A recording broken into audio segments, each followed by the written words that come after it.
일본 남자는 그런 모팅 그런 게 없어요. 아무래도 매너가 한국 분들이 졌잖아요. 일본 정부가 유례없는 비상대책회의를 열었습니다. 여성들의 집단 이탈에 갈수록 속도가 붙고 있습니다. 이대로 두면 일본의 절반이 사라집니다. 일본의 엘리트 여성들이 한국 남성과의 결혼을 택하며 줄줄이 일본을 떠나고 있습니다. 이 충격적인 대세의 실체를 파헤치려 한국행 비행기에 오른 일본 방송국 PD가 있었습니다. 솔직히 납득이 안 가요. 도대체 뭐가 그렇게 다르다는 거죠. 그녀가 서울에서 일주일간 직접 겪고 카메라에 담은 영상이 공개되자 일본 열도가 발칵 뒤집혔습니다. 공개 단 사흘 만에 조회수 5천만을 넘어섰고 일본 여성들의 댓글이 폭발적으로 쏟아졌습니다. 이제야 알 것 같다. 나도 지금 당장 한국 가야지. 과연 그녀가 한국에서 마주한 놀라운 진실은 무엇이었을까요? 지금 바로 공개합니다. 제 손에는 한국 남성과 결혼해 서울로 이주한 일본 여성들의 명단이 들려 있었습니다. 저는 나리카이. 문화부에서 9년째 일하며 산전수전을 다 겪은 베테랑 기자입니다. 한류에 세뇌당한 불쌍한 여자들을 낱낱이 파헤쳐 오카다 국장의 지시를 받고 리스트를 훑어보던 제 시선이 한 곳에 차갑게 얼어붙었습니다. 도쿄대 출신 의사, 게이오대 출신 변호사, 와세다 출신 방송작가, 일본 상위 1%의 가장 똑똑하고 냉철한 엘리트 여성 1176명. 그 순간 심장이 미친 듯이 뛰기 시작했습니다. 한류 마케팅 따위에 가장 속지 않을 그녀들이 도대체 왜 자발적으로 조국을 버리고 한국행, 편도 티켓을 끄는 걸까요? 사실 처음 오카다 국장에게 이 아이템을 받았을 때만 해도 저는 이 일이 세면 하단에나 들어갈 가벼운 기삿거리라고 생각했습니다. 한류 붐이 20년째 이어지고 있으니까 그 영향이겠거니 했죠. 케이팝에 빠진 여자들이 한국 남자한테 환상을 갖고 덜컥 결혼했다가 후회하는 사례를 모아서 일본 여성들에게 보내는 경고성 기사를 쓰면 되겠다 싶었습니다. 그런데 파일을 열고 취재를 시작하자마자 이상한 걸 발견했습니다. 한국 남성과 결혼한 일본 여성의 이혼율이 비정상적으로 낮았던 겁니다. 한류에 세뇌당해서 충동적으로 결혼했다면 이혼율이 높아야 정상인데 취재 과정에서 만난 전문가들은 오히려 반대 조합보다 훨씬 안정적이라고 했습니다. 거기다 한국에 거주하는 일본인 결혼 이주 여성을 대상으로 한 조사에서 현재 생활에 만족한다는 응답이 54.4%나 됐습니다. 매우 만족이 23.8%, 만족이 57.6%, 불만족은 고작 0.2%에 불과했죠. 이건 뭔가 이상합니다. 세뇌당한 사람들이 이렇게 높은 만족도를 보일 리가 없잖아요. 저는 모니터 앞에서 고개를 갸웃거렸습니다. 혹시 조사 자체가 편향된 건 아닐까? 표본이 적은 건 아닐까? 기자 본능이 발동했죠. 뭔가 숨겨진 게 있다. 반드시 찾아내야 한다. 그렇게 리스트를 집요하게 파고들다 발견한 것이 바로 서두에 말씀드린 그녀들의 학력이었습니다. 일본 최고 명문대를 나온 여성들이 이 줄줄이 명단에 올라와 있었던 거죠. 잠깐. 이거 이상하지 않습니까? 한류에 세뇌당한 거라면 왜 하필 일본에서 가장 똑똑하다는 여성들이 걸려드는 겁니까? 머리가 좋으면 오히려 안 속아야 정상 아닌가요? 저는 곧바로 편집국장한테 달려갔습니다. 오카다상, 이 기사 가벼운 가십으로는 안 됩니다. 좀 더 깊게 파봐야 합니다. 뭘 더 파? 한류 마케팅에 넘어간 여자들 이야기잖아? 아닙니다. 고학력 여성들이 집중적으로 빠져나가고 있습니다. 이건 단순한 한류 문제가 아닐 수 있어요. 편집국장이 안경을 치켜 올리며 저를 봤습니다. 그럼 뭔데? 그걸 알아내야 합니다. 편집국장은 잠시 생각하더니 고개를 끄덕였죠. 좋아, 현지 취재가. 대신 확실한 거 가져와. 일본 여성들한테 경각심 줄 수 있는 팩트. 경각심. 네, 저도 그때까지는 그게 제 임무라고 생각했습니다. 한류에 속아 넘어간 일본 여성들의 실태를 폭로하겠다. 한국 남자들의 달콤한 말 뒤에 숨겨진 현실을 낱낱이 까발리겠다. 그게 제 기사의 확고한 방향이었습니다. 그런데 그 방향이 완전히 뒤집어지는 데는 일주일도 안 걸렸습니다. 그 전에 하나만 먼저 말씀드려야 할 게 있습니다. 수많은 취재 리스트 속에서 제 눈을 완전히 얼어붙게 만든 이름이 하나 있었거든요. 후지와라 치오. 도쿄대 경제학부를 수석권으로 졸업하고 미즈호은행 본점에서 일하던 제가 아는 가장 이성적이고 냉철한 여자, 그리고 15년 지기 제 가장 친한 친구. 그 이름이 한국 남자와 결혼해서 서울로 이주한 여성 명단 한가운데 적혀 있었습니다. 치호에게 전화를 건 건 그날 밤이었습니다. 사실 연락이 뜸해진 지 꽤 됐었죠. 대학 시절부터 15년을 붙어 다닌 사이인데 어느 순간부터 치호의 답장이 느려지더니 결국 연락이 끊겼습니다. 바쁜가 보다 했죠. 미주은행 본점이면 당연히 바쁠 테니까요. 그런데 바빴던 게 아니었습니다. 서울에 가 있었던 겁니다. 리카, 오래간만이다. 무슨 일이야? 치호의 목소리는 밝았습니다. 예전에 알던 그 날카롭고 차가운 톤이 아니었어요. 뭐랄까, 힘이 빠진 게 아니라 힘을 뺀 목소리였습니다. 저는 단도직입적으로 물었습니다. 치호, 네오 결혼했다며? 한국 사람이랑? 3초간 침묵이 흘렀습니다. 그리고 치호가 웃었어요. 역시 기자네. 벌써 알았구나. 취재 리스트에 내 이름이 있었어. 아, 그래? 치호는 대수롭지 않다는 듯이 말했습니다. 미즈호은행 수석 애널리스트 출신이 한국 남자와 결혼해서 서울로 이주한 게 대수롭지 않은 일이라니. 저는 속이 부글부글 끓었죠. 치호, 솔직히 말해. 사기당한 거 아니야? 아니면 빚이라도 진 거야? 네가 왜 미즈호를 때려치워? 리카야? 아니 진짜로? 네가 얼마나 힘들게 그 자리까지 올라갔는데 도쿄대 수석이 뭐가 아쉬워서 한국 남자한테? 리카.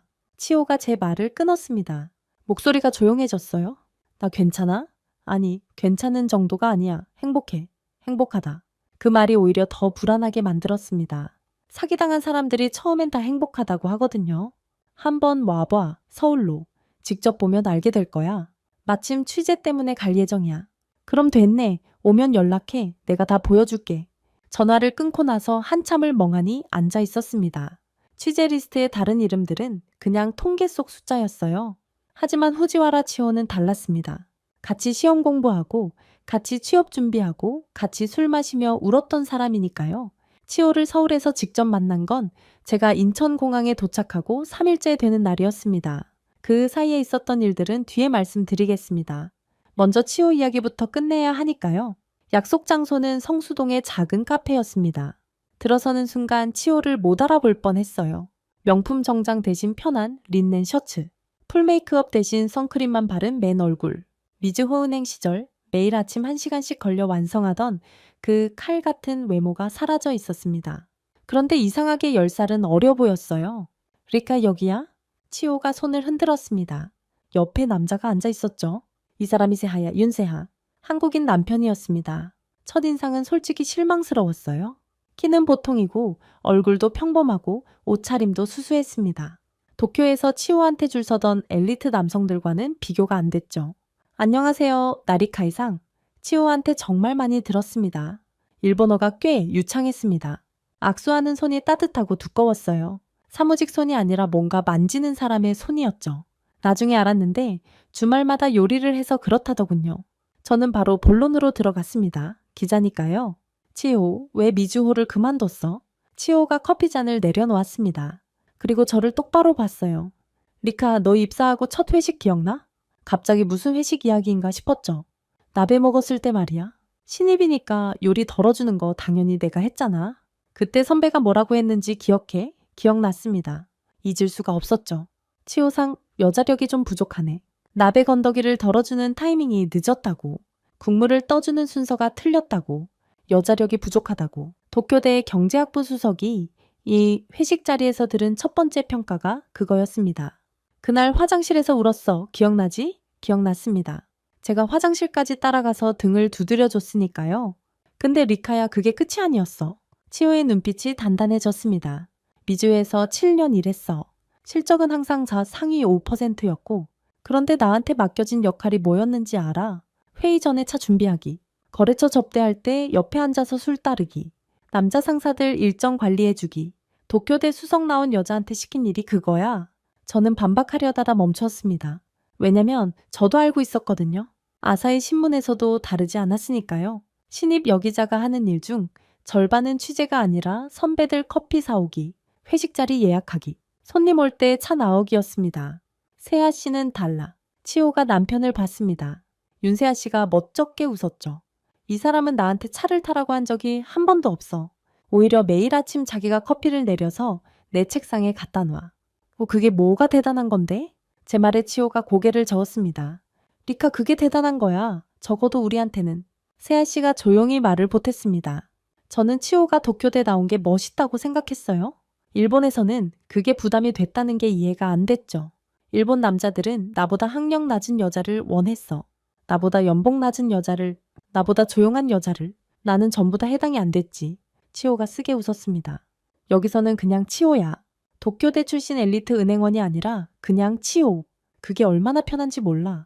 카페를 나서면서 치호가 제 팔을 잡았습니다. 리카 기사 쓰기 전에 부탁 하나만 할게. 뭔데?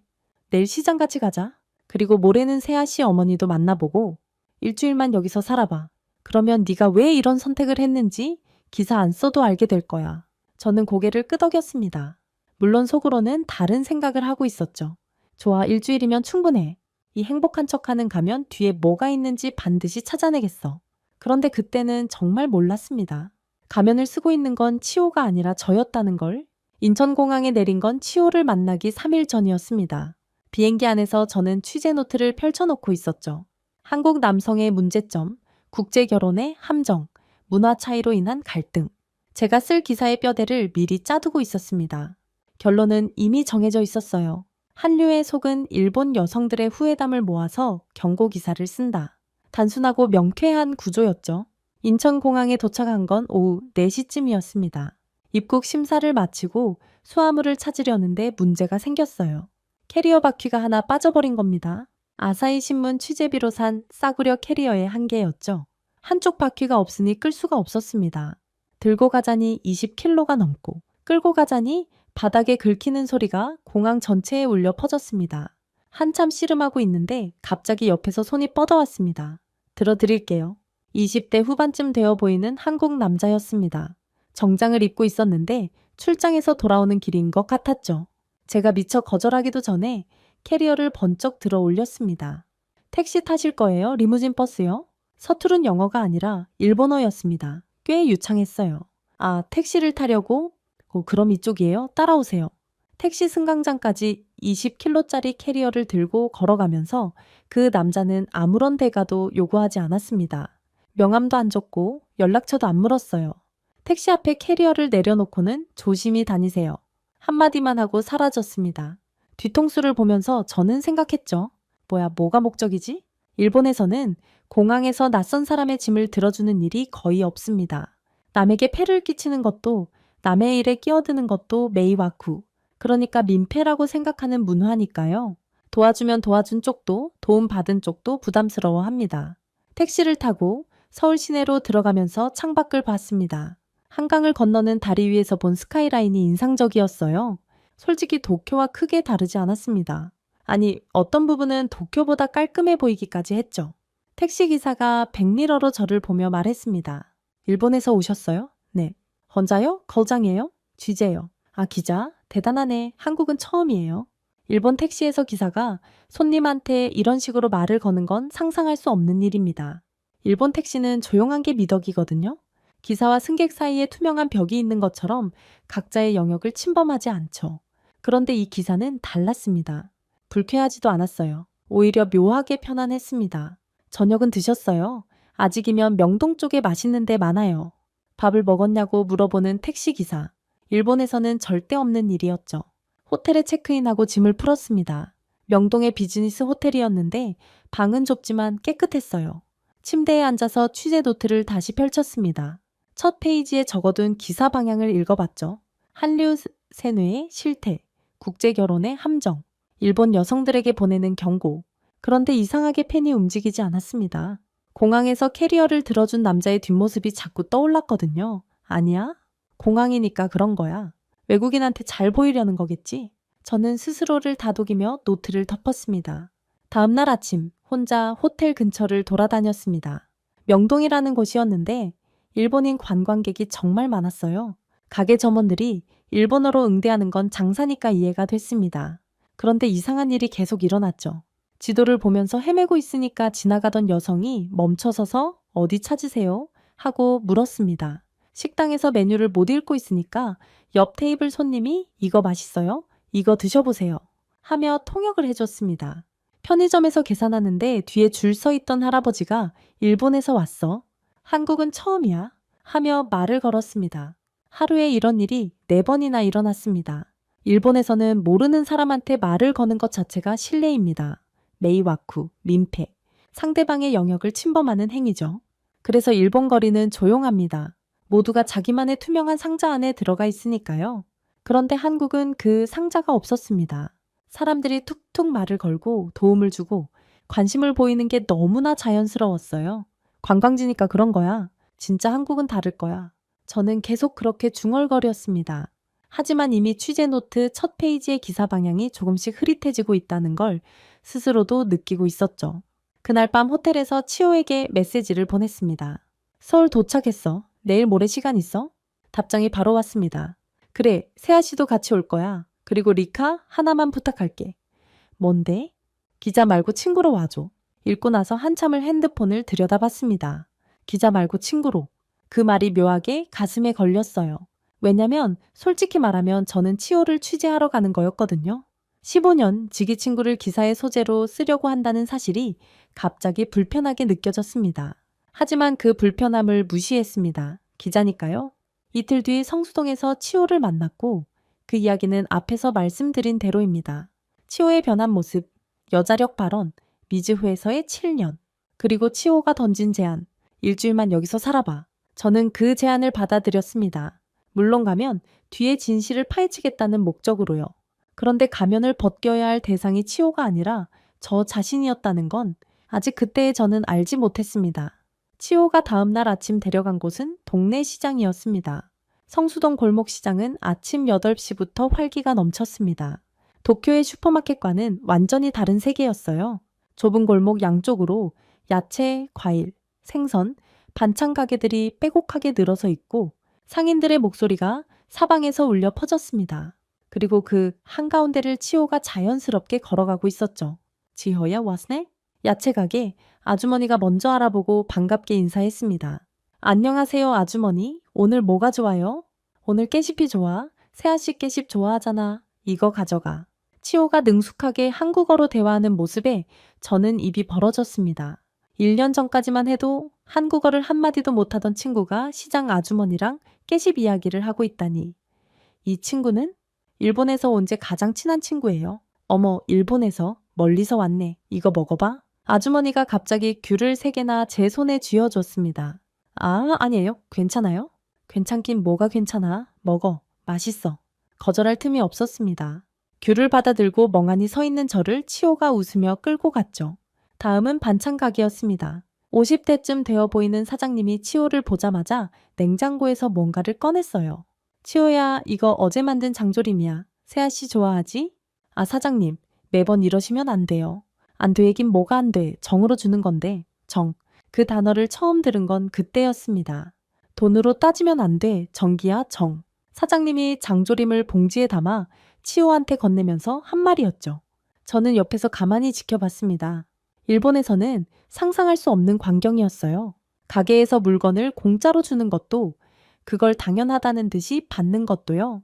일본에서는 모든 거래가 정확합니다. 100엔짜리를 사면 100엔을 내고 거스름 돈이 1엔이라도 남으면 반드시 돌려줍니다. 주고받는 것이 명확하고 계산이 깔끔한 게 미덕이죠. 공짜로 뭔가를 주면 오히려 부담스러워합니다. 나중에 뭔가를 돌려줘야 한다는 부채의식이 생기니까요. 그런데 여기서는 달랐습니다. 주는 사람도 받는 사람도 부담이 없어 보였어요. 시장을 더 돌아다니는 동안 비슷한 일이 계속됐습니다. 과일 가게에서는 사과를 하나 더 넣어줬고, 두부 가게에서는 맛보라며 순두부를 한 숟갈 떠줬고, 김밥 가게 할머니는 저를 보더니 대뜸 이렇게 물었습니다. 아침 먹었어? 네, 먹었어요. 사실 안 먹었습니다. 호텔에서 커피만 한 잔 마시고 나왔거든요. 그런데 할머니가 제 표정을 읽었나 봅니다. 거짓말, 눈이 허기진 눈이야. 잠깐 앉아봐. 할머니는 저를 가게 안으로 끌고 들어가더니 5분 만에 김밥 2줄을 만들어냈습니다. 호일에 싸서 제 손에 쥐어주며 말했죠. 먹어. 젊은 애가 아침을 걸으면 안 돼. 하메연이 얼마예요? 돈은 무슨 돈? 치호 친구면 우리 손님이야. 저는 당황해서 치호를 봤습니다. 치호는 웃으면서 고개를 끄덕였어요. 감사히 받아, 리카. 할머니 마음이야. 김밥을 받아 들고 시장을 나오면서 양손 가득 짐을 들고 있는 제 모습이 우스웠습니다. 귤, 장조림, 깨씹, 김밥. 한 푼도 안 내고 받은 것들이었죠. 치호, 이 사람들이 왜 이렇게 잘해줘? 처음엔 나도 그게 제일 궁금했어. 뭔가 대가를 바라는 건 아닐까? 나중에 뭔가를 요구하는 건 아닐까? 그런데 아니더라. 그럼 뭔데? 정기야, 한국 사람들은 정으로 관계를 맺어. 계산하지 않아. 계산하지 않는다. 그 말이 기자인 저한테는 가장 이해하기 어려운 개념이었습니다. 기자는 모든 걸 계산하거든요. 팩트를 계산하고 영향력을 계산하고 기사의 각도를 계산하죠. 시장에서 나와 치오의 오피스텔로 향했습니다. 20평 남짓한 원룸이었어요. 미즈호 은행 시절 도쿄 미나토구의 고급 맨션에 살던 치오가 이런 곳에서 산다는 게 아직도 믿기지 않았죠. 그런데 안에 들어서니 이상하게 따뜻했습니다. 넓어서가 아니라 곳곳에 사람의 손길이 느껴져서요. 창가에 놓인 화분들, 벽에 붙은 사진들, 작은 식탁 위에 놓인 메모. 이건 뭐야? 냉장고에 붙어 있는 포스트잇을 가리켰습니다. 한글로 뭔가 적혀 있었어요. 아, 세아 씨가 아침에 출근하면서 붙이고 간 거야? 뭐라고 적혀 있는데? 치오가 살짝 얼굴을 붉히며 말했습니다. 오늘도 사랑해. 저녁에 뭐 먹고 싶어? 저는 포스트잇을 한참 들여다봤습니다. 한글을 못 읽으니까 그냥 글씨체만 봤는데 삐뚤빼뚤한 글씨가 오히려 진심처럼 느껴졌어요. 매일 이래? 응. 출근할 때마다 메모 하나씩 붙이고 가. 처음엔 소름 돋았어. 소름? 일본에서는 사랑한다는 말 자체가 부자연스럽잖아. 아이시테루. 평생 한 번 할까 말까 한 말을 이 사람은 매일 아침 포스트잇에 적어. 처음에는 어색해서 미칠 것 같았는데 지금은 이게 없으면 하루가 불안해. 아이시테루. 사랑한다는 뜻의 일본어. 일본 사람들이 실생활에서 거의 쓰지 않는 말입니다. 부모님한테도 안 합니다. 통화 끝에 사랑해 하는 문화 자체가 일본에는 없어요. 좋아한다는 뜻의 스키데스 정도가 최대치죠. 그런데 한국에서는 매일 사랑한다고 말하는 게 자연스러운 거라니. 리카네오 마지막으로 누군가한테 사랑한다는 말 들어본 게 언제야? 치오의 갑작스러운 질문에 저는 말문이 막혔습니다. 기억이 안 났거든요. 부모님한테도 들어본 적 없고 전 남자친구한테도 들어본 기억이 없었습니다. 나도 그랬어. 34해 동안 한 번도 못 들었어. 그런데 세아 씨는 매일 해줘. 매일? 치오가 창밖을 보며 말을 이었습니다. 처음엔 가볍게 느껴졌어. 매일 하니까 진심이 아닌 것 같기도 하고 근데 아니더라. 매일 하는데도 매번 눈을 보고 말하거든. 그게 진심이야. 저는 아무 말도 하지 못했습니다. 기자로서 날카로운 질문을 던져야 했는데 이상하게 목이 막혔어요.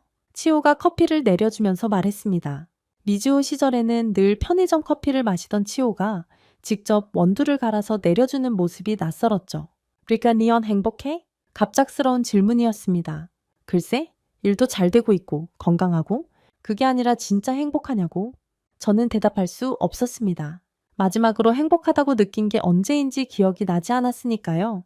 치오가 조용히 웃었습니다. 나는 행복해. 매일 아침 눈 뜨는 게 좋아. 오늘은 시장에서 뭘 살까? 세아 씨가 뭘 먹고 싶어 할까? 저녁에 어떤 이야기를 나눌까? 그런 생각만으로도 하루가 기대돼. 도쿄대 수석이 시장 장보기에 행복을 느끼고 있었습니다. 커리어를 다 내려놓고 20평 원룸에서 포스트잇 메모에 웃고 있었습니다. 미친 거 아닐까 싶었어요. 근데 한편으로는 부러웠습니다.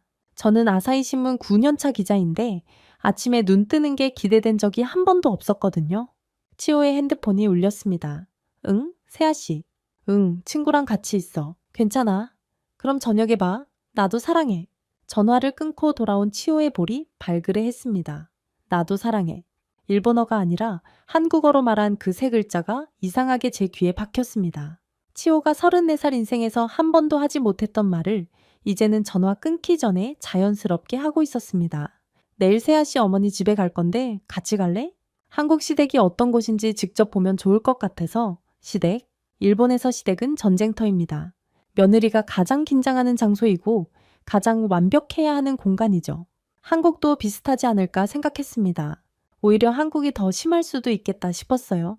좋아, 시댁을 보면 진짜가 드러날 거야. 시어머니 앞에서까지 행복한 척할 수는 없을 테니까. 저는 흔쾌히 고개를 끄덕였습니다. 물론 속으로는 날카로운 취재 본능을 세우고 있었죠.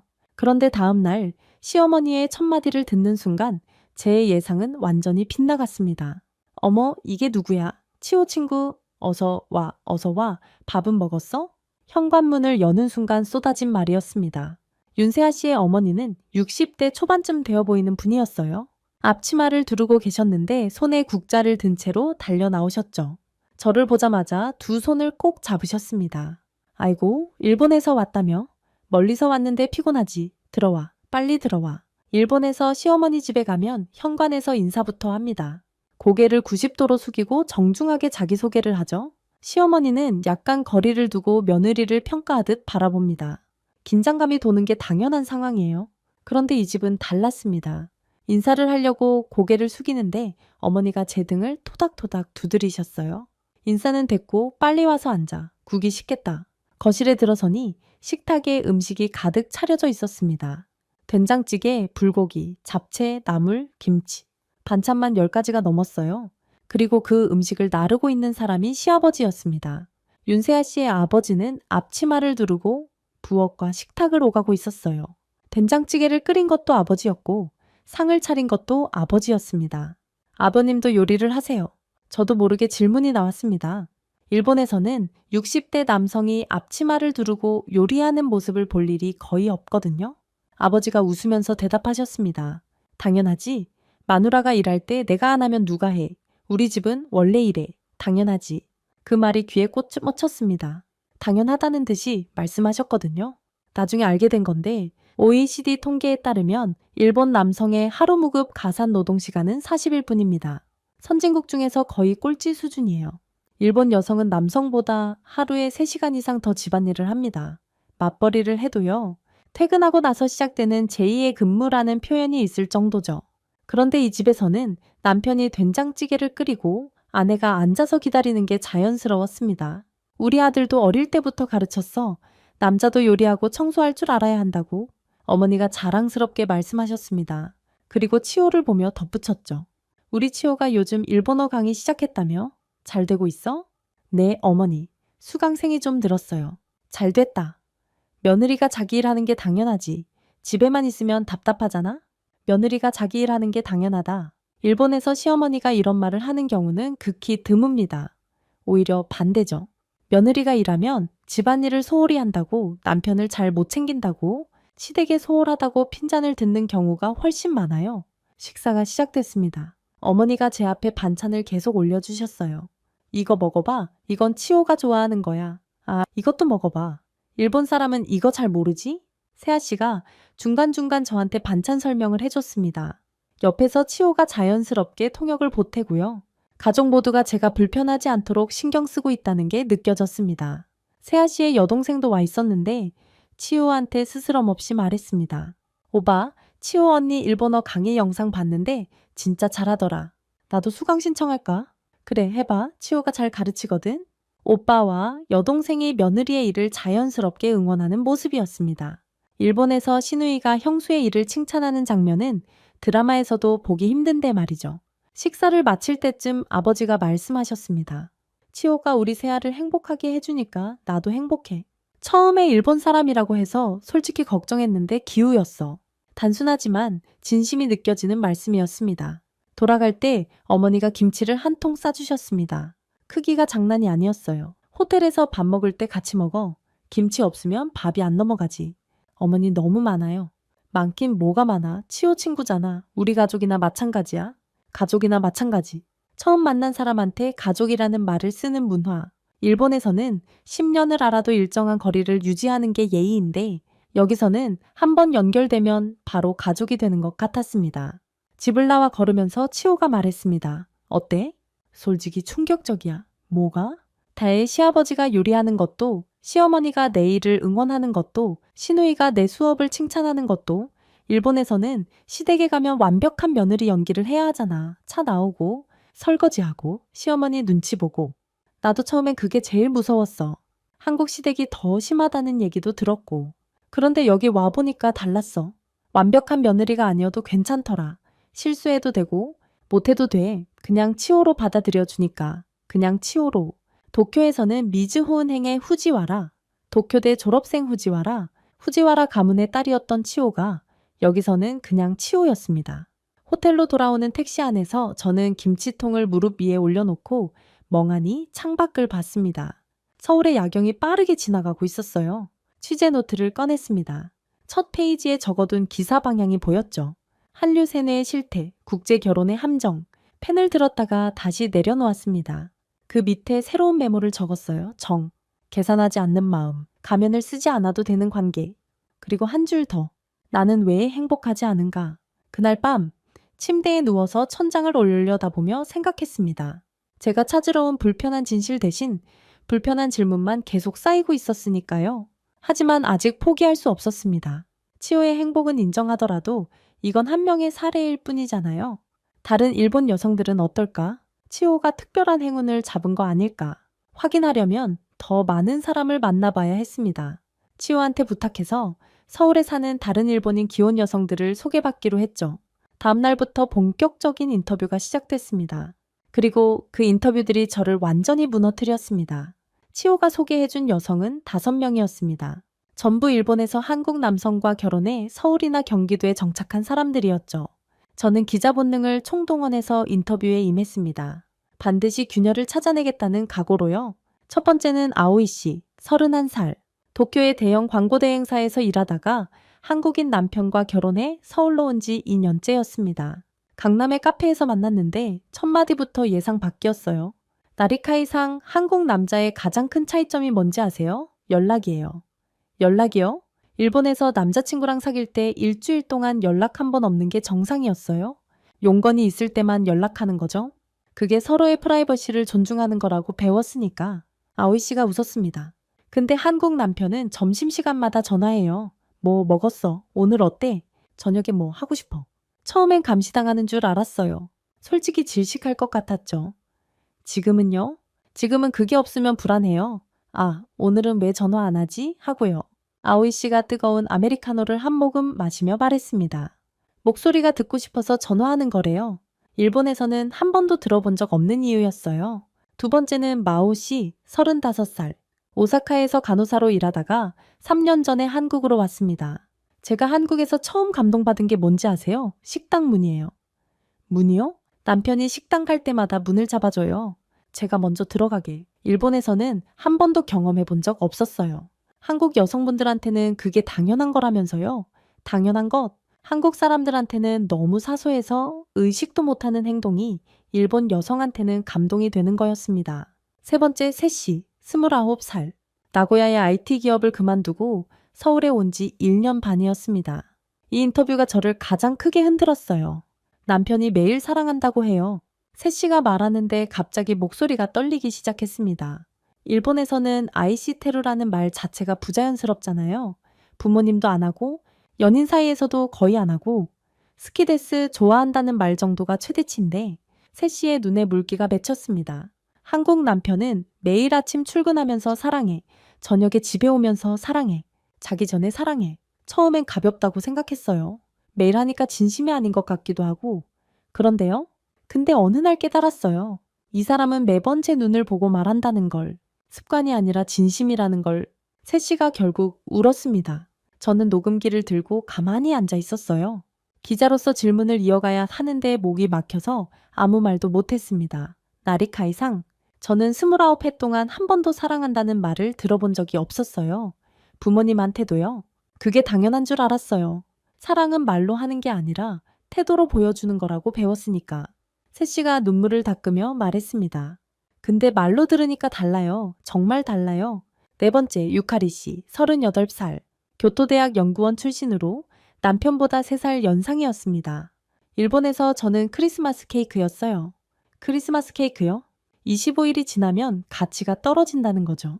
25살 넘으면 결혼 시장에서 가치가 없다는 뜻이에요.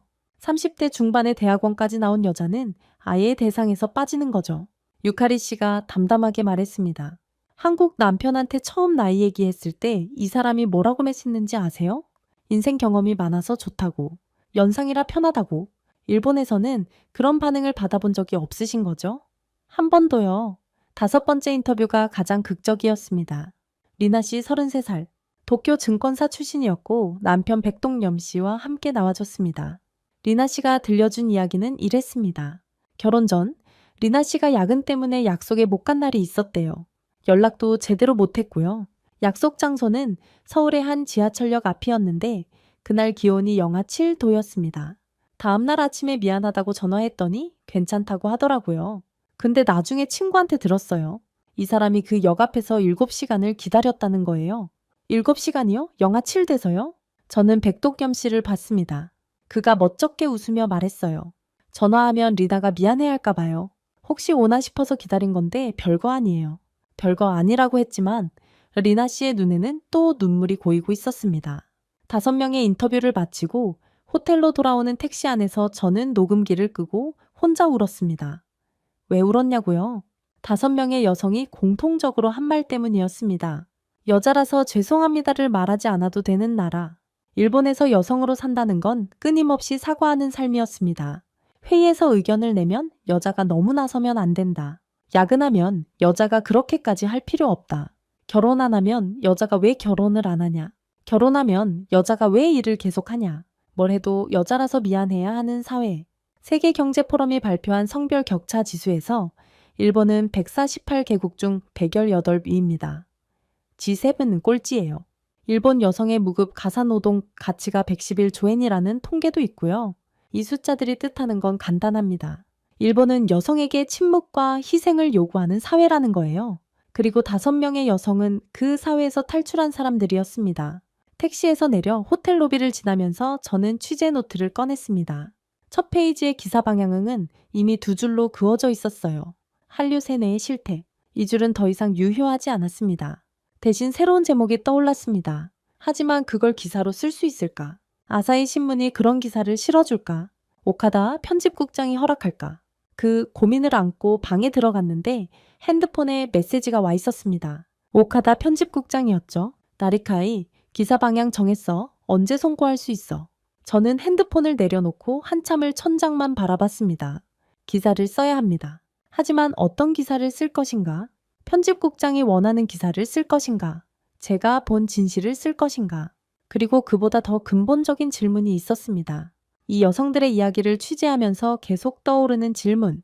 제 자신에 대한 질문이었죠. 그날 밤 호텔 책상 위에 취재 자료를 전부 펼쳐놓았습니다.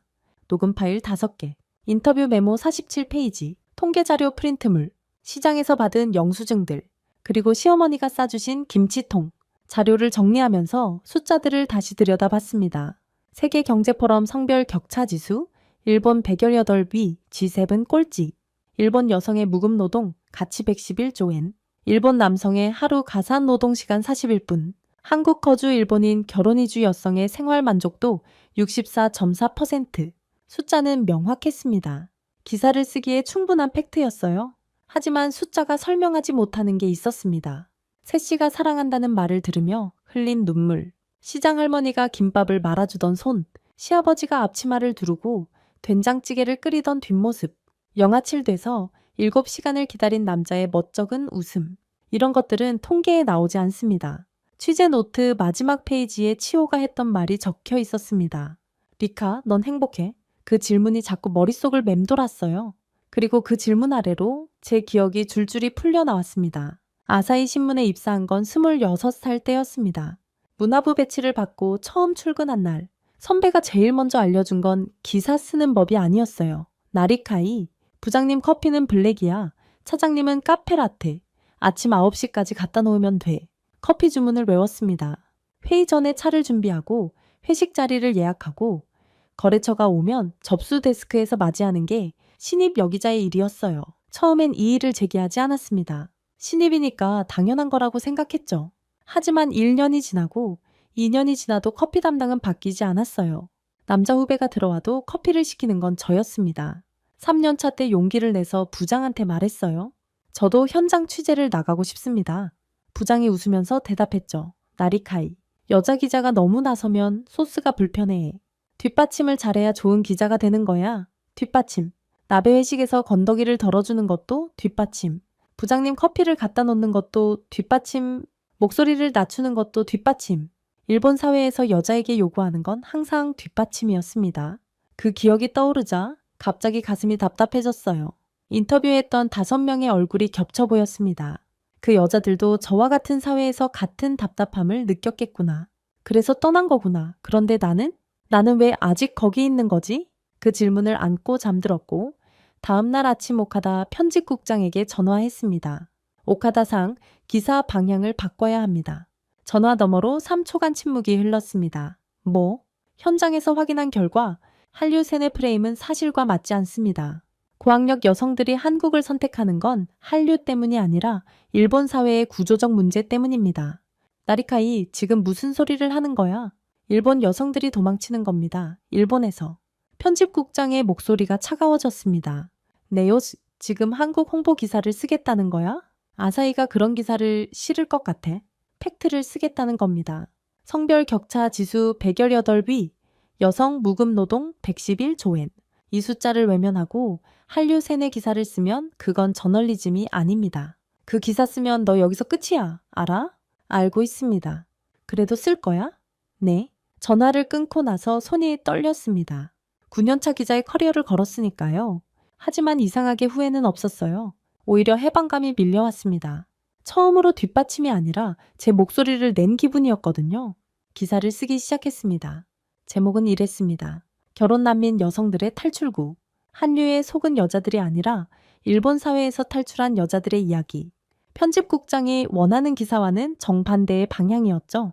3일 동안 호텔에 틀어박혀 원고를 썼습니다. 5명의 인터뷰를 정리하고 통계를 배치하고 치호의 이야기를 중심축으로 엮었어요. 마지막에 제 취재 노트에 메모를 그대로 옮겼습니다. 나는 왜 행복하지 않은가? 기사를 완성하고 편집국으로 송고했습니다. 예상대로 게재는 보류됐어요. 오카다 편집국장이 직접 전화를 걸어왔죠. 나리카이, 마지막으로 기회를 줄게. 기사 방향을 바꿔. 그러면 없던 일로 해줄게. 바꾸지 않겠습니다. 그럼 너는 더 이상 아사히 기자가 아니야. 전화가 끊어졌습니다. 9년이었습니다. 26에 입사해서 35까지. 커피를 타고 회식 자리를 예약하고 뒷받침을 하며 버텨온 9년이 끝났습니다. 그런데 이상했어요. 슬프지 않았습니다. 전화를 끊고 호텔 창문 너머 서울의 야경을 바라보는데 가슴 한가운데서 뭔가가 풀리는 느낌이었습니다. 마치 오래 묶여있던 밧줄이 끊어진 것 같았어요. 핸드폰을 들어 치호에게 메시지를 보냈습니다. 지호야, 나 아사히 잘렸어. 30초 만에 답장이 왔습니다. 알아, 그럴 줄 알았어. 저녁 먹었어? 안 먹었으면 우리 집으로 와. 그 메시지를 읽으면서 웃었습니다. 해고 통보를 받은 직후인데 웃음이 나왔어요. 치호의 집으로 가는 택시 안에서 생각했습니다. 기사는 아사히에 실리지 않을 겁니다. 하지만 쓰지 않을 수는 없었어요. 이 이야기는 세상에 나와야 했습니다. 어떻게? 그건 아직 모르겠지만 방법은 있을 거라고 믿었습니다. 그런데 사실 그때까지도 저는 가장 중요한 이야기를 하지 않고 있었습니다. 제가 왜 이 기사에 이렇게까지 매달리는지, 편집국장의 협박에도 꺾이지 않는 진짜 이유를 아직 말하지 않았거든요. 그건 취재 때문만이 아니었습니다. 이 이야기가 남의 이야기가 아니었기 때문입니다. 이제 제 이야기를 할 차례입니다. 사실 저는 이미 도쿄를 탈출한 여자입니다. 취재하러 서울에 온 게 아니에요. 저는 이미 서울에 살고 있었습니다. 처음부터 거짓말을 한 건 아닙니다. 순서가 좀 복잡해요. 아사히 신문에서 9년간 기자로 일한 것도 사실이고 국제결혼 취재를 의뢰 받은 것도 사실입니다. 다만 그 취재를 시작하기 훨씬 전에 저는 이미 한국을 알고 있었습니다. 한일 문화 교류 행사를 취재하러 서울에 처음 온 게 몇 년 전이었어요. 3박 4일짜리 출장이었죠. 취재를 마치고 마지막 날 저녁, 이태원의 작은 배에 혼자 앉아 있었습니다. 도쿄로 돌아가기 전에 맥주 한 잔만 마시려고 들른 거였어요. 옆자리에 한국 남자가 앉아 있었습니다. 제가 일본어로 전화하는 걸 듣더니 말을 걸었어요. 힘들어 보이시네요. 그게 첫 마디였습니다. 일본에서는 아무도 제게 그런 말을 한 적이 없었어요. 9년간 아사히에서 일하면서 선배도, 동료도, 친구도 제가 힘들어 보인다고 말해준 사람이 없었습니다. 일본에서는 힘든 티를 내는 것 자체가 민폐니까요. 그래서 모두가 괜찮은 척하고 모두가 괜찮은 줄 압니다. 그런데 이 사람은 처음 본 외국인의 표정을 읽었습니다. 그 배에서 2시간을 이야기했어요. 뭘 이야기했는지 정확히 기억나지 않습니다. 다만 기억나는 건 그 사람이 끝까지 들어줬다는 거예요. 끊지 않고 자기 이야기로 넘기지 않고 그냥 들어줬습니다. 도쿄로 돌아온 뒤에도 그날이 자꾸 떠올랐습니다. 식당에서 문을 잡아줬던 것, 무거운 카메라 가방을 대신 들어줬던 것, 택시 잡기 어려울까봐 같이 서서 기다려준 것, 전부 사소한 것들이었어요. 하지만 그 사소한 것들이 합쳐지니까 하나의 질문이 됐습니다. 왜 일본에서는 이런 걸 한 번도 경험하지 못했을까? 그 뒤로 서울을 몇 번 더 찾았습니다. 취재를 핑계로, 여행을 핑계로, 올 때마다 같은 걸 느꼈어요. 여기서는 제가 기자 나리카이가 아니라 그냥 나리카이였습니다. 여자라서 죄송하지 않아도 됐고, 뒷받침하지 않아도 됐고, 완벽하지 않아도 괜찮았습니다. 그리고 결국 결심했습니다. 도쿄를 떠나기로. 아사히 신문을 그만두고 서울의 프리랜서 기자로 정착했습니다. 부모님은 반대하셨어요. 친구들은 미쳤다고 했고요. 하지만 저는 알고 있었습니다. 도쿄에서 1년 더 버티면 더 단단한 가면이 굳어붙을 거라는 걸. 그 가면이 완전히 제 얼굴이 되기 전에 벗어야 했습니다. 그래서 국제결혼 취재를 의뢰해 받았을 때 제 심장이 뛰었던 겁니다. 이건 남의 이야기가 아니었어요. 제 이야기였습니다. 한국으로 탈출한 여자, 그게 저였으니까요. 치호한테 이 이야기를 한 건 아사히에서 잘린 그날 밤이었습니다. 치호의 집 거실에 앉아서 세아 씨가 끓여준 된장찌개를 먹으면서요. 리카 왜 진작 말 안 했어? 기자니까 취재 대상한테 자기 이야기를 하면 안 되잖아. 나는 취재 대상이 아니라 네 친구야. 치호가 제 손을 잡았습니다. 그래서 기사에 그렇게 매달린 거구나. 남의 이야기가 아니라 내 이야기니까. 맞았습니다. 5명의 여성을 인터뷰하면서 제가 울었던 건 그들의 이야기가 슬퍼서가 아니었어요. 제 이야기였기 때문입니다. 셋씨가 사랑한다는 말에 울 때 저도 같이 운 건 저도 그 말이 그리웠기 때문입니다. 기사는 아사히에 실리지 않았습니다. 하지만 저는 이 이야기를 포기하지 않았어요. 서울의 작은 원룸에서 원고를 다시 쓰기 시작했습니다. 기사가 아니라 책으로. 제목은 지극히 기적인 일본. 일본이라는 나라를 그 안에서 숨쉬지 못하던 여자의 눈으로 다시 쓴 기록이었습니다. 그리고 그 책이 세상에 나왔을 때 제가 예상하지 못한 일이 벌어졌습니다. 책이 나오자 일본이 갈라졌습니다. 지극히 기적인 일본. 한국에서 프리랜서로 활동하며 쓴 이 책은 처음에 조용히 출간됐어요. 대형 출판사도 아니었고 광고도 없었습니다. 그런데 한 달 만에 입소문이 퍼지기 시작했죠. 먼저 온라인에서 터졌습니다. 일본 여성들의 반응이 폭발적이었어요. 서점 리뷰가 하루에 수백 개씩 올라왔습니다. 드디어 누군가 말해주었다. 내가 느꼈던 게 착각이 아니었다. 저도 회사에서 매일 차를 타요. 이게 정상이 아닌 거였군요. 32살 독신입니다. 결혼 안 하냐는 압박에 매일 시달려요. 한국에는 정말 다른 삶이 있나요? 물론 반대쪽도 거셌습니다. 매국녀. 한국의 세노에 당한 기자. 일본의 수치. 양쪽의 댓글이 동시에 쏟아졌고 그 자체가 뉴스가 됐습니다. 일본 언론들이 찬반 보도를 쏟아냈어요. 아사히 신문에서 게재를 거부당한 기사가 책이 되어 돌아온 거였죠. 한국에서도 화제가 됐습니다. 일본 기자가 본 한국의 진실이라는 제목으로 기사가 나갔고 우리가 당연하게 여기는 게 이렇게 소중한 건가 하는 반응이 이어졌어요. 그 중에서 제 가슴에 가장 깊이 박힌 건 한 통의 메일이었습니다. 나리카이님, 저는 50대 주부입니다. 평생 남편과 아이들을 위해 살았습니다. 당신의 책을 읽고 처음으로 나는 어떻게 살고 싶은가 생각해 봤어요. 너무 늦었을까요? 너무 늦었을까요? 이 한 문장을 읽고 한참을 울었습니다. 50년을 참고 살아온 여자가 처음으로 자기 자신에게 질문을 던진 거잖아요. 제 책이 그 질문의 계기가 됐다는 게 믿기지 않았습니다. 하지만 가장 예상치 못한 반응은 다른 데서 왔습니다. 도쿄의 어머니에게서 전화가 걸려온 건 책이 나오고 2주째 되는 날이었어요. 저는 각오했습니다. 화를 내실 거라고, 집안 망신이라고 하실 거라고. 리카야. 어머니의 목소리는 의외로 조용했습니다. 책 읽었어. 여면이 잠깐. 엄마가 먼저 할 말이 있어. 어머니가 심호흡을 하셨습니다. 전화 너머로 숨소리가 들렸어요. 엄마도 그랬어. 네? 아버지한테 사랑한다는 말 한 번도 못 들었어. 평생. 그게 당연한 줄 알았는데 내 책을 읽고 나니까 처음으로 서러웠어. 저는 아무 말도 못했습니다. 네가 도쿄를 떠났을 때 원망했어. 왜 멀리 가는 거냐고. 일본에서 충분히 잘 살 수 있는데 왜 굳이 한국이냐고. 그런데 이제 알겠어. 네가 엄마보다 용감한 거야.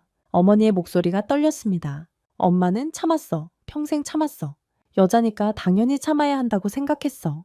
그런데 네가 안 참았잖아. 네가 떠났잖아. 어머니, 리카야 행복하게 살아. 엄마 대신, 엄마 대신. 그 세 글자에 어머니의 인생 전부가 들어있었습니다. 평생 참고, 평생 뒷받침하고, 평생 가면을 쓰고 살아온 일본 여성의 삶이요. 그리고 마지막에 어머니가 말씀하셨습니다. 평생 한 번도 하지 않았던 말을 사랑해. 일본어가 아니었습니다. 어눌한 한국어였어요. 어디서 배우셨는지 모르겠지만 발음이 서툴렀습니다. 그런데 그 서투른 세 글자가 제 인생에서 들은 가장 아름다운 말이었습니다. 전화를 끊고 한참을 울었습니다. 울면서 생각했어요. 어머니는 일본어로는 그 말을 할 수 없었던 거라고. 아이시테루라는 말이 너무 무겁고 부자연스러운 나라에서 60년을 사셨으니까. 그래서 한국어를 빌려온 거라고. 사랑해. 이 간단한 말 하나를 하기 위해 다른 나라의 언어를 빌려야 하는 사회. 그게 일본이었습니다. 그리고 그 사회에서 탈출한 1176명의 여성들이 한국에서 매일 듣고 있는 말이기도 했죠. 어머니의 전화를 받은 그날, 저는 새로운 원고를 쓰기 시작했습니다. 지금 저는 서울에서 이 원고를 쓰고 있습니다. 동네 카페 창가 자리예요. 사장님이 아까 아메리카노를 갖다 주시면서 리카 씨 오늘도 열심히 하네 하셨습니다. 서비스라며 마들렌도 하나 올려주셨고요. 처음 왔을 때는 이런 게 어색했는데 이제는 이게 없으면 허전합니다. 프리랜서 기자로 활동하면서 한일 양국을 잇는 칼럼을 연재하고 있어요. 책이 나온 뒤로 여러 매체에서 연락이 왔습니다. 한국 방송국에서 출연 제안도 들어왔고 일본 출판사에서 후속작 계약도 했죠.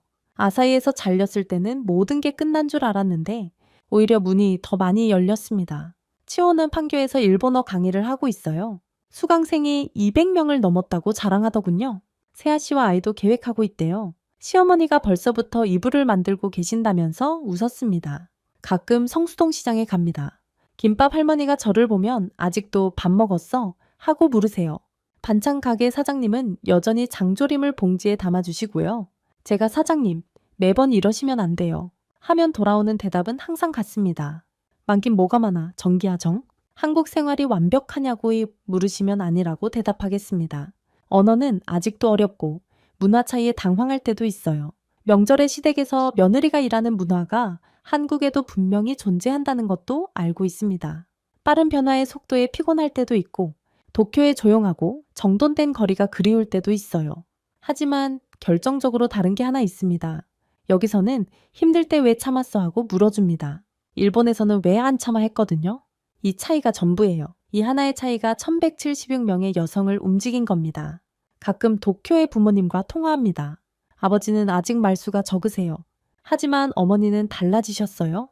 통화 끝에 어색하게나마 사랑해라고 말씀하십니다. 여전히 한국어로요. 일본어로는 아직 못하신대요. 그래도 괜찮습니다. 말을 꺼내셨다는 것 자체가 60년 만의 혁명이니까요. 이 원고를 마무리하면서 한 가지만 더 말씀드리겠습니다. 제가 이 이야기를 세상에 꺼낸 건 한국이 완벽한 나라라서가 아닙니다. 한국 남자가 세계 최고의 남편이라서도 아니에요. 저는 한국 홍보 기사를 쓰는 게 아닙니다. 이건 일본 사회에 던지는 질문입니다. 왜 우리는 여성에게 침묵을 요구하는가? 왜 사랑한다는 말이 부자연스러운가? 왜 나베 건더기를 덜어주는 게 여자의 일인가? 왜 도쿄대를 나온 여자한테 커피를 시키는가? 한국에서 비로소 제가 참고 있었다는 걸 깨달았을 뿐입니다. 참는 게 당연한 줄 알았는데 아니었어요. 당연한 게 아니었습니다. 세 씨가 인터뷰에서 했던 말이 떠오릅니다. 29회 동안 한 번도 사랑한다는 말을 들어본 적이 없었어요. 그게 당연한 줄 알았어요. 당연한 줄 알았던 것이 당연하지 않았다는 걸 깨닫는 순간 사람은 움직입니다. 1176명이 움직였고 저도 움직였습니다. 지금 이 글을 읽고 계신 분께 묻겠습니다. 당신은 참고 있지 않습니까? 그것이 당연하다고 스스로를 속이고 있지 않습니까? 제가 찾은 답은 단순합니다. 사랑한다고 말해주는 사람 곁에서 나답게 사는 것. 여자라서 죄송합니다를 말하지 않아도 되는 곳에서 그냥 나로 존재하는 것. 그게 전부였습니다. 어머니가 서툰 한국어로 건넨 사랑의 세 글자. 시장 할머니가 김밥을 말아주며 했던 밥 먹었어 세 글자. 세아 씨가 매일 아침 포스트잇에 적는 사랑의 세 글자. 세 글자면 충분했습니다. 1176명의 여성이 올해 그 세 글자를 찾아 바다를 건넜습니다. 다음은 누구의 차례일까요? 여러분, 지금까지 아사히 신문 9년차 기자 나리카이의 이야기를 함께 들으셨습니다. 어떠셨습니까? 1176대 147. 한국 남성과 결혼한 일본 여성과 일본 남성과 결혼한 한국 여성의 숫자입니다. 8배 차이. 그리고 한국에 정착한 일본인 여성의 64.4%가 현재 생활에 만족한다고 답했습니다. 성별 격차 지수 148개국 중 118위인 나라에서 탈출한 여성들이 바다 건너 이곳에서 찾은 건 거창한 게 아니었습니다. 식당 문을 잡아주는 손, 매일 아침 사랑한다고 적힌 포스트잇, 밥 먹었냐고 묻는 시장 할머니의 목소리, 앞치마를 두른 시아버지의 된장찌개. 우리가 너무 당연해서 의식조차 못했던 것들이 누군가에게는 인생을 바꿀 만큼 특별한 것이었습니다. 나리카이의 어머니는 60년 인생에서 처음으로 사랑한다는 말을 하셨습니다. 그것도 일본어로는 못하셔서 서툰 한국어를 빌려서요. 사랑해. 이 세 글자를 말하기 위해 다른 나라의 언어가 필요했던 겁니다. 우리는 매일 합니다. 부모님께, 아이들에게, 사랑하는 사람에게. 그게 얼마나 귀한 일인지 오늘 이 이야기가 다시 한번 떠올려 드렸으면 합니다. 이 이야기가 마음에 닿으셨다면 주변에 공유해 주십시오. 여러분의 공유 하나가 대한민국이라는 나라의 따뜻함을 세상에 알리는 일이 됩니다. 가슴이 뜨거워지셨다면 댓글에 한 문장만 남겨주십시오. 친하게 지내자.